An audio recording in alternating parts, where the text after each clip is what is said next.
ओम नमो भगवते वासुदेवाय। श्रीमद् भगवत महापुराण चतुर्थ स्कंध 11वां अध्याय।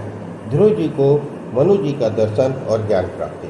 मैत्री जी कहते हैं, हे विदुर जी, जब यक्षों से ऐसी माया फैलाई तो उसे निस्सार समझ और मुनियों को भयभीत जानकर ध्रुव जी ने अपना अत्यंत प्रभावशाली नारायण अस्त्र उठा दिया। इसका उठना था कि यक्षों को सारी माया तत्काल ही नष्ट हो गई। उसकी भयंकर मार से बचाए यक्ष भी पुनः मार डाले गए और एक प्रकार से अब उनका समूल ही विनाश हो गया। तब यक्षों के कुल का अपने वंशज ध्रुव द्वारा इस प्रकार भीषण संहार हुआ देख पितामह स्वयंभू मनु ऋषियों को साथ ले उस पर्वत पर उनके पास आए और बोले, हे वत्स, यह तुमने क्या किया? तुम्हारे जैसे धार्मिक को ऐसा संहार करना कदापि शोभा नहीं देता। तुम्हारा ऐसा कार्य तो हमारे वंश के लिए सर्वथा ही अशोभनीय है। हे भातृपित्र, तुमने अपने एक भाई के लिए कितने ही यक्षों को मार डाला। तुम्हारे जैसे विष्णु भक्त के लिए यह कर्तव्य उचित नहीं है। तुम शरीर को आत्मा क्यों मानते हो? इससे तो ईश्वर तुम पर कदापि प्रसन्न नहीं हो सकते। ईश्वर तो सब प्राणियों पर क्षमा, दया, मित्रता, समदृष्टि का भाव से प्रसन्न होता है और जो ऐसा करता है वही ब्रह्म को प्राप्त होता है। पंचभूतों द्वारा रचित यह शरीर तब तक व्यर्थ है जब तक यह ब्रह्म को प्राप्त न हो, और यह ब्रह्म ही ईश्वर है। वही ईश्वर अपनी माया शक्ति से संयुक्त होकर सब प्राणियों का सृष्टि, पालन तथा संहार करता है। तुम उसी आश्रयभूत परमेश्वर की शरण में जाओ और सर्वथा ही आनंदमय और सर्वव्यापी है। हे पौत्र, तुमने यक्षों को मारकर शिव जी के भाई कुबेर का बड़ा अपमान किया है। अतः तुम कुबेर जी के पास जाकर उन्हें प्रणाम कर अपने नम्र वचनों से शीघ्र ही उन्हें प्रसन्न करो, अन्यथा ऐसे महात्माओं की तेज से तुम्हारे वंश का बड़ा तिरस्कार होगा। इस प्रकार अपने पौत्र ध्रुव को सिखलाकर शंभु मनु ऋषियों सहित पुनः अपने धाम को लौट गए। ध्रुव जी ने उनसे बहुत सा ज्ञान प्राप्त कर प्रणाम किया और विदा ली। इस प्रकार 11वां अध्याय संपन्न हुआ। 12वां अध्याय, ध्रुव को ध्रुव पद की प्राप्ति। मैत्रेय जी बोले, हे विदुर जी, ऐसा कहकर शंभु मनु ज्यों ही उधर गए, उसी क्षण राजा ध्रुव के पास कुबेर जी स्वयं ही वहां आ गए। उन्हें देख कर ध्रुव जी ने प्रणाम किया और कुबेर जी से ने आशीर्वाद देकर, हे ध्रुव, तुम निष्पाप हो। मैं तुम्हारी इस वीरता से बहुत प्रसन्न हूँ। इससे तो मुझे और भी प्रसन्नता हुई है कि तुमने अपने पितामह की बात मानकर हमारे अनुगामी यक्षों को मारना और उनसे बैर रखना त्याग दिया है। अतः तुम्हारी जो इच्छा हो मुझसे वर मांगो, मैं तुम्हें इच्छित वर दूंगा। ध्रुव ने कहा, महाराज, यदि आप मुझ पर प्रसन्न हैं तो मुझे वही वर दीजिए कि भगवान विष्णु के चरणों में मेरी अविचल प्रीति हो। कुबेर जी ने कहा, एवं वस्तु, ऐसा ही होगा। यह कहकर वे अंतर्ध्यान हो गए। ध्रुव जी अपनी राजधानी को लौट कर आए। ध्रुव की सत्यनिष्ठा, प्रजा पालन और धर्म की रक्षा से उनके राज्य में प्रजा सब प्रकार से ऐश्वर्यों से संपन्न रह अलौकिक सुख भोगने लगी। परम धार्मिक ध्रुव ने भगवान विष्णु की कृपा से 36,000 वर्ष तक सुखपूर्वक पृथ्वी पर राज किया। पश्चात अपने पुत्र उत्कल को राज्य दे बद्रिका आश्रम की यात्रा की। वहां जाकर उन्होंने गंगा में स्नान किया और संसार की माया को भुलाकर भगवान के चरणों में अपने आप को लीन कर दिया। कितने ही वर्षों तक वे इसी प्रकार व्रत नियम धारण किए ईश्वर चिंतन करते रहे। एक दिन ध्रुव ने देखा कि आकाश मार्ग से एक दिव्य विमान पृथ्वी पर उतर रहा है। उसमें 4 भुजाओं वाले सुंदर श्याम वर्ण के 2 किशोर खड़े हैं। भगवान के पार्षदों को देखकर ध्रुव सहसा अपने स्थान पर खड़े हो गए और बड़ी नम्रता से स्तुति करने लगे। वे पार्षद नंद और सुनंद थे। ध्रुव की स्तुति सुनकर उन्होंने कहा, हे राजन, हम जगत के नेता भगवान विष्णु के 2 गण हैं। भगवान ने आपको जो पद दिया है वो बड़े बड़े मुनियों को भी दुर्लभ है। आपने अपने तप द्वारा जिस उत्तम लोक को प्राप्त किया है वह आपके पूर्वजों के लिए उत्तम पद कोई नहीं प्राप्त कर सका है। अतः वहाँ चलने के लिए उन्हीं विष्णु जी ने जिनकी आपने अपने बाल्यकाल में आराधना की थी और जिन्होंने साक्षात दर्शन दिया था, आपके लिए विमान भेजा है। आप इस पर चढ़कर स्वर्ग को चलिए। विष्णु जी के पार्षदों का ऐसा वचन सुनकर भक्त ध्रुव को रोमांच हुआ। उन्होंने पवित्र मंदाकिनी में स्नान कर दिव्य कांति और ज्योति प्राप्त की। फिर काल के सिर पर पैर रखकर महात्मा ध्रुव जैसे ही विमान पर बैठे कि समस्त देवलोक में मंगल गान होने लगा।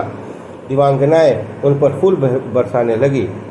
तब उसी समय जब ध्रुव जी विमान पर बैठकर स्वर्ग जा रहे थे, उन्हें अपनी महिमामयी माता का स्मरण हो आया। भगवान के पार्षद उनके हृदय का भाव समझ गए। उन्होंने एक दूसरे विमान को संकेत किया। वह ध्रुव की माता सुनीति को बिठाकर स्वर्ग ले गया। माता को आया देख ध्रुव को बड़ा हर्ष हुआ। हे विदुर, इस प्रकार 5 वर्ष की अवस्था में ही परमानंद के अधिकारी ध्रुव आज स्वर्ग पहुंच गए। जब नारद जी को यह समाचार मिला तो वे हर्ष से उछल पड़े कि आज मेरा शिष्य मेरे बतलाए हुए योग मार्ग से स्वर्ग आया है। हे विदुर जी, जो ध्रुव जी के इस चरित्र को पढ़ेगा और सुनेगा, वह धन, यश और आयुर्बल प्राप्त करेगा, इसमें संदेह नहीं है। इस प्रकार चौथा स्कंद 12वां अध्याय संपन्न हुआ। 13वां अध्याय चक्षु मनु का जन्म, राजा वेणु की कथा। इतनी कथा सुनकर विदुर जी ने मैत्रेय जी से पूछा, हे भगवान, इसके पश्चात क्या हुआ? ध्रुव के वंश का इतिहास तो बड़ा ही पवित्र और पुण्यदायक है, अतः उनके पुत्रों पौत्रों के उत्तम यश को मुझे सुनाने की कृपा कीजिए। मैत्रेय जी बोले, हे विदुर, जैसे ध्रुव परम धार्मिक और ईश्वर भक्त थे, वैसे ही उनके पुत्र उत्कल भी बड़े ही धर्मनिष्ठ हुए। राजकाज में उनका मन नहीं लगता था और समदर्शिता का भाव धारण किए सर्वत्र आनंद पूर्वक ब्रह्म का ही दर्शन किया करते थे। वे इतने शांत हो गए थे कि सांसारिक जन उन्हें अंधा, बहरा और गूंगा समझते थे। इस कारण वृद्ध मंत्रियों ने उनके छोटे भाई वत्सर को राजा बनाया। फिर स्ववीरती नामक कन्या से उनका विवाह हुआ। उनके अनेक पुष्पाण, तिग्मकेतु, ईश, कर्ज, वसु, जय, ये 6 पुत्र उत्पन्न हुए। फिर पुष्पाण का विवाह हुआ। उसके प्रभा और दोषा नामक 2 पुत्रियां हुई। इसमें प्रभा के एक प्रातःकाल, मध्यकाल और सायंकाल 3 पुत्र हुए। दोषा के एक प्रदोष, निशीथ और व्युष्ट, ये 3 हुए। इनमें प्रथम व्युष्ट का विवाह पुष्पकारणी नामक कन्या से हुआ, जिसने सर्वतेज नामक एक पुत्र उत्पन्न किया। फिर सर्वतेज ने अकुति नामक अपनी स्त्री से चक्षु नामक मनु पुत्र उत्पन्न हुए। मनु का विवाह नटवला से हुआ, जिससे पुरु, कुत्स, त्रिस, दुम्न, सत्यमान, ऋतु, व्रत, अग्निष्टोम, अतिरात्र, प्रद्युम्न, शिव, उल्कमुख, ये 12 पुत्र हुए। फिर इसी बालक से उनकी पुष्पकारणी नामक स्त्री से अंग, सुमनस, ख्याति, क्रतु, अंगिरस, गय, ये 6 पुत्र हुए, जिनमें प्रथम अंग की सुनीता नामक स्त्री से एक बड़ा ही उग्र स्वभाव वाला पुत्र उत्पन्न हुआ, जिसका नाम बेन था।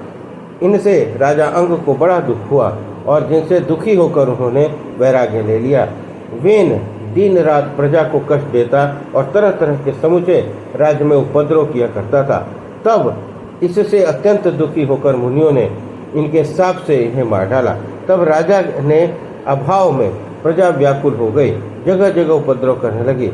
यह देख नारायण भगवान ने अपने अंश से ऋतु अधिक राजाओं को उत्पन्न किया। वधु जी ने कहा, हे भगवान, सदाचारी ब्राह्मण वर्ग सज्जन महात्मा राजा अंग के यहाँ दुष्ट प्रजाएं क्यों हुई, जिनके कारण वह दुखी होकर घर से चला गया था। धर्मज्ञ मुनियों ने शासन रूप व्रती राजा बेन का कौन सा ऐसा अपराध देख लिया था जिसे उसने शाप दिया था।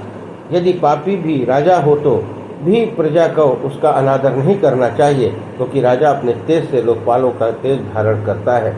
हे ब्राह्मण, आप सुनीता के पुत्र बेन के इस चरित्र को मुझ श्रद्धालु से कहिए, क्योंकि आप बराबर एवं वक्ताओं में अति श्रेष्ठ हैं। मैत्रेय जी ने कहा, राजर्षि अंग ने एक महान यज्ञ किया था, जिसमें आमंत्रित देवगण नहीं सम्मिलित हुए थे, जिससे राजा की बड़ी चिंता हुई।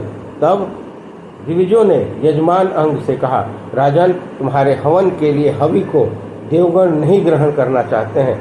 यद्यपि यह शुद्ध है और आपने इसे श्रद्धा से प्राप्त किया है, मंत्र भी वीर्य सहित है और व्रतधारियों ने इन्हें प्रयुक्त भी किए हैं। ऐसे हम लोगों ने तो इस जन्म में आपस में किया हुआ कोई अपराध नहीं जाना है, परंतु कर्म साक्षी देवता जानते होंगे, जिस कारण वे अपना भाग नहीं ग्रहण कर रहे हैं। मैत्रेय जी ने कहा, ब्राह्मणों की ऐसी वाणी सुनकर यजमान राजा अंग को बड़ा दुख हुआ। उन्होंने सदस्यों की आज्ञा ले उनसे उनका कारण पूछा और कहा, आप सभी सभापति हैं, अतः मुझे बतलाइए कि यहाँ आह्वान करने पर भी देवता क्यों नहीं आते हैं और अपने भाग को क्यों नहीं ग्रहण करते हैं, अतः मेरा पाप बतलाइए। सभापतियों ने कहा, राजन, आपका इस जन्म में कुछ भी पाप नहीं है, ये केवल पूर्व जन्म का एक पाप है जिससे आप पुत्र रहित हैं। हे राजन, आपका कल्याण हो, आप जैसे पुत्र युक्त हो यह उपाय कीजिए, तब देवगण भाग लेंगे।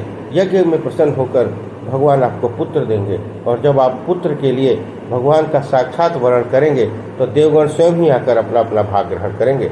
मनुष्य जिन जिन कामनाओं की इच्छा करता है, भगवान उसकी उन कामनाओं को पूर्ण फल देते हैं। जिस भाव से उनकी पूजा करे उसी भावना में फल देते हैं। ऐसा निश्चय कर ब्राह्मणों ने ज्यों ही राजा को पुत्र प्राप्ति के लिए श्री विष्णु के नाम से पुरोडास की आहुति दी, त्यों ही अग्नि से सुवर्ण की माला तथा निर्मल वस्त्र पहन सुवर्ण के पात्र में सिद्ध खीर लेकर एक पुरुष निकला। राजा ने ब्राह्मणों की आज्ञा से उस खीर को अपने हाथ में लिया और उस उदार बुद्धि से उसे सूंघकर प्रसन्नतापूर्वक अपनी स्त्री को दे दी, जिसे खाकर उसके पति से गर्भ धारण किया और समय आने पर पुत्र उत्पन्न हुआ। उस पुत्र ने बालावस्था में ही उसके नाना मृत्यु का स्मरण किया, जो अधर्म का अंश है, अतः वह अधार्मिक हुआ। वह दुष्ट बेन हाथ में धनुष बाण लेकर वन में जाता और लुब्धक के भांति दीन मृगों को मारता। उसे देखकर मनुष्य चिल्ला उठते थे कि बेन आ रहा है। अत्यंत दुष्ट वह बेन क्रीड़ा स्थल में खेलते हुए अपने साथियों को बलपूर्वक दया से रहित दो पशुओं की तरह मारता था। राजा अंग ने अपने दुष्ट पुत्र को देखकर नाना प्रकार का शासन किया, परंतु जब वह शासन में न आया तब राजा अत्यंत दुखी हुआ। जो गृहस्थ मनुष्य पुत्र से रहित है, उन्होंने प्रायः भगवान की सेवा की है, क्योंकि वे लोग दुष्ट पुत्र से होने वाले कठिन दुख को प्राप्त नहीं करते, जिससे अपयश और मनुष्यों का अत्यंत अधर्म होता है और समस्त प्राणियों से विरोध और मानसिक व्यथा होती है। ऐसा पुत्र नाम मात्र आत्मा को मोह के बंधन में डालने वाला है। इस प्रकार वह राजा दुखी चित्त होकर रात्रि में सोया नहीं और आधी रात में महान ऐश्वर्यों के उदय स्थान उस घर में बेन की माता सुनीता को सोती हुई छोड़कर चला गया, जिसे किसी मनुष्य ने देखा तक नहीं। प्रजा, पुरोहित, मंत्री तथा निमंत्रण दुखित हो गए, मित्रगण दुखित हो गए और राजा से के न रहने से उन्हें अत्यंत शोक और दुख हुआ। वे अपने राजा को पृथ्वी के इस प्रकार खोजने लगे जिस प्रकार माया में छिपे हुए भगवान को कुयोगी लोग खोजते हैं। हे विदुर जी, जब वे लोग राजा को खोजते हुए उसके मार्ग को न प्राप्त कर सके, तब हितोत्साह होकर राजा नगर में लौट गए और एकाचित होकर ऋषियों को प्रणाम करके उन्होंने रोते हुए राजा के चले जाने का सारा वृत्तांत निवेदन किया। इस प्रकार 13वां अध्याय संपन्न हुआ। 14वां अध्याय राजा वेणु और उनके पुत्र अंग की कथा। मैत्रेय जी कहते हैं, संसार का कल्याण चाहने वाले उन ब्रह्मवादी भृगवादी मुनियों ने राजा के न रहने पर बेन को पृथ्वी का राजा बनाया। तब अत्यंत कठिन शासन करने वाले बेन को राजा हुआ सुन सारे चोर जैसे सर्प के भय से मूसक छिप जाते हैं, उसी प्रकार छिप गए।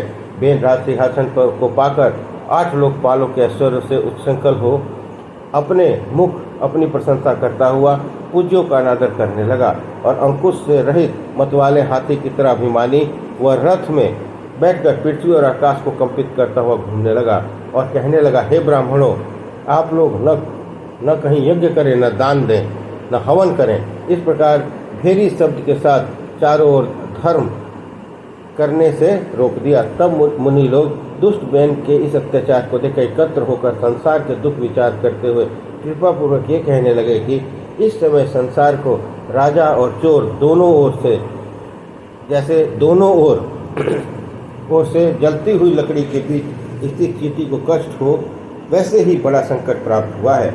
आर्यता के भय से अयोग्य रहने पर भी इसे राजा बनाया। आज इससे भी भय उत्पन्न हुआ है। अब मनुष्यों का कल्याण कैसे होगा? जैसे दूध पिलाकर सबको पालन करने वाले को भी अनर्थदायक होता है, वैसे ही सुनीता का पुत्र बेन स्वभाव से ही दुष्ट है और आज यह अनर्थदायक हो रहा है, क्योंकि प्रजा पालन में इन्हीं लोगों से प्रजापालक नियुक्त किया गया। वह प्रजाओं का प्रहार कर रहा है, फिर भी हम लोग इसे शांत करना चाहते हैं, जिससे हम लोगों को इसका पाप न मिले, पाप न लगे। राजा बेन दुराचारी है, ऐसा जानते हुए भी हम लोगों ने इसे राजा बनाया, परंतु अब यदि यह अधर्मी समझने पर भी हम लोगों के वचनों को नहीं ग्रहण करता है, तो मनुष्यों के तिरस्कार से दग्ध प्राय उसे अपने तेज से नष्ट कर डालेंगे। इस प्रकार निश्चय कर मुनि लोग अपने क्रोध को छिपाकर बेन के पास जाकर शांतिपूर्वक वचनों से समझाकर उससे कहने लगे, हे राजन, हम लोग तुम्हारी आयु, लक्ष्मी, बल और कीर्ति को बढ़ाने वाले जिन वचनों को कहते हैं उसे तुम सुनो।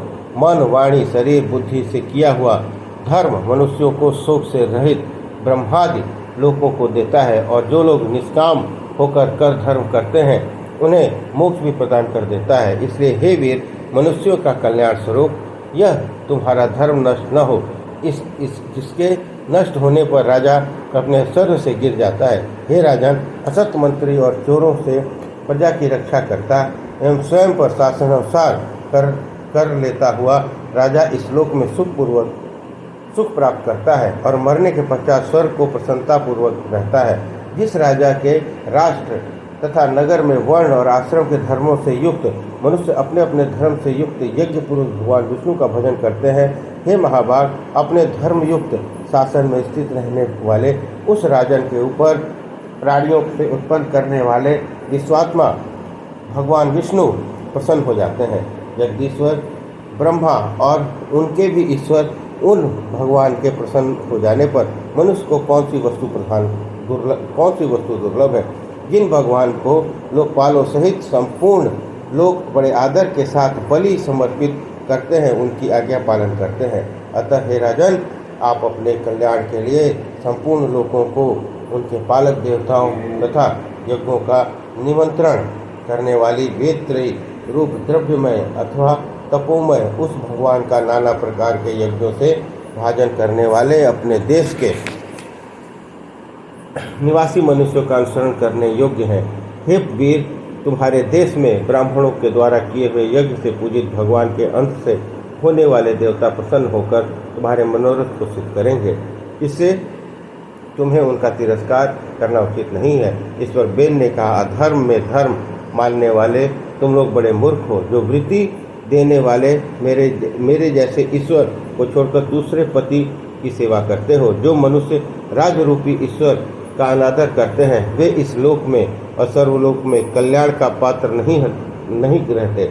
जैसे पति के प्रेम से रहित उल्टा स्त्रियों की अन्य पति में भक्ति होती है, वैसे ही आप लोगों की जिसमें भक्ति है वह यज्ञ पुरुष नाम वाला कौन है? विष्णु, ब्रह्मा, शंकर, इंद्र, वायु, यम, सूर्य, मेघ, कुबेर, चंद्रमा, पृथ्वी, अग्नि, वरुण, ये तथा वरदान और शाप देने में समर्थ और भी जो देवता है वे सभी एक राजा के शरीर में रहते हैं। इसलिए राजा संपूर्ण देवतामय रहता है। अतः के ब्राह्मणों, आप लोग निश्चय छोड़कर अपने अपने धर्मों से हमारा भजन करें, हमें ही बलि समर्पित करें, क्योंकि मुझसे अन्य दूसरा कौन पुरुष आराध्य है। मैत्रेय जी ने कहा, इस प्रकार विपरीत बुद्धि कुमार्गामी अत्यंत पापी उसने समझाने पर भी उनकी प्रार्थना स्वीकार नहीं की, क्योंकि उसका पुण्य नष्ट हो चुका था।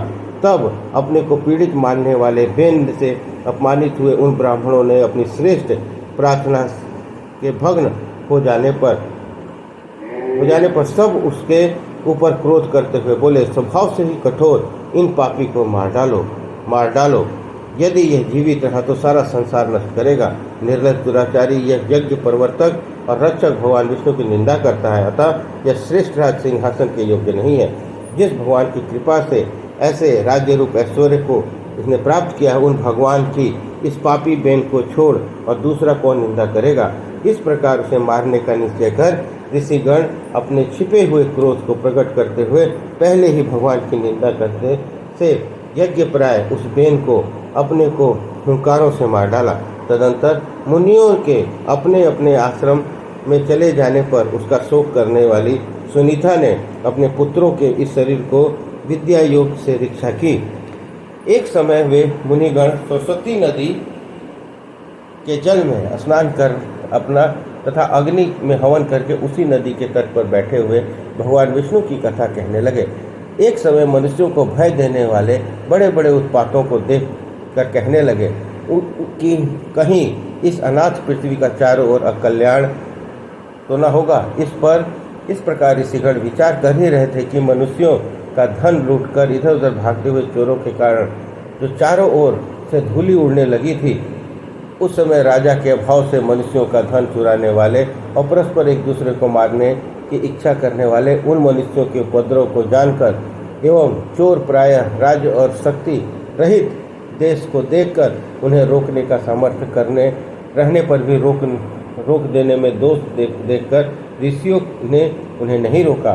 तब शांत और संपूर्ण प्राणियों को एक दृष्टि से देखने वाला ब्राह्मण भी यदि दीन मनुष्यों की उपेक्षा करता है तो जैसे फूटे गए पात्र से जल चू जाता है, वैसे ही उसकी तपस्या चू जाती है। इस कारण ऋषियों ने विचार किया कि राजश्री अंग का यह वंश नष्ट होने योग्य नहीं है, क्योंकि इस वंश में भगवान का सहारा लेने वाला अत्यंत पराक्रमी राजा होगा। ऐसा निश्चय कर ऋषियों ने मरे हुए राजा बेन की जंघा बड़े वेग से एक ओर मंथन किया और तब उस जंघा में से एक छोटा सा मनुष्य प्रकट हुआ। वह काग के समान काले रंग का था। उसके हाथ पांव आदि और सब अंग छोटे छोटे थे। ठोड़ी लंबी थी और नासिका का अग्रभाग नीचे को दबा हुआ था। उसके नेत्र रक्त से सदृश लाल थे और केश तांबे के समान थे। इस प्रकार उत्पन्न होकर वह ऋषियों के समक्ष अत्यंत दीन हो सिर झुकाकर कहने लगा, मैं क्या करूं? ऋषियों ने कहा, बैठ जाओ। इससे हे तात वह निषाद नाम से प्रसिद्ध हुआ और उसका वंश पर्वतों का आश्रय कर रहने वाला हुआ, क्योंकि उसके उत्पन्न होने से बेन का जो अत्यंत भयानक पाप था वह उसने जन्म लेते ही नष्ट कर दिया।